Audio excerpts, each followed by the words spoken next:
Hi guys, welcome back to the Drive Life channel. In today's video we're going to be talking about an interesting little feature on the P3 Volvo generation, and that is the compass that you can find in the rear view mirror.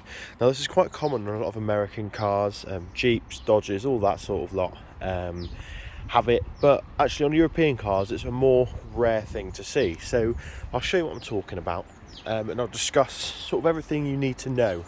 All this information is directly from the owner's manual, but I'll put it in a way so you guys don't have to find it. So what you need to do to get it to come on is to turn the ignition on, basically, and you can see here we now have an N for north. If I can get it to focus on that. No? Okay, well you can see that it's there. So obviously this changes no matter, depending on the direction that you're travelling. Will that work better? There you go, there's your N. So you get north, east, south, west, and then northeast, and all of that sort of lot, really. So there's a few little things that you should know about it. So this is only available, or you'll only find this on cars with the auto dimming mirror. So if your car has the sensor here, which again isn't going to focus, just there though, right in the middle, then you have the auto dimming mirror.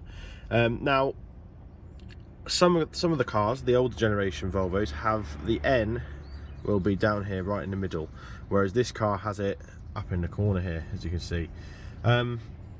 And a few of you have commented saying yours aren't working, or they come on and they go off, and it's actually quite interesting. So what you have to do is you have to calibrate these. Sometimes it will come up with a C saying it needs calibration, and there's two ways to do it. The first is by using a button which is actually hidden in the mirror, and I'll show you that in a second. And the second is to basically drive around for about 5 minutes in circles in a big open place, which I don't think many of us are going to be doing realistically, are we? Going to look a bit weird if we do, but you can't go over 8 kilometers per hour, which is about 4.5–5 miles per hour, and it's a bit of an odd place. So this is probably the best way to do it, and this is also how you turn it on and off. So if we come out of here, I'm going to bring you over now the rear, and as you can see here there's a little hole. Now this, if you need to use sort of, it's a bit like a SIM card holder, in the fact that you need to use a sort of long pin type thing, it's a paper clip, or even a SIM card tool, and if you thread that into there, you'll turn it on and off the display. So if yours is coming on when you start the engine and then going off again, it's likely that you need to reactivate it through there, and if you don't want it on, you can deactivate it by pushing here.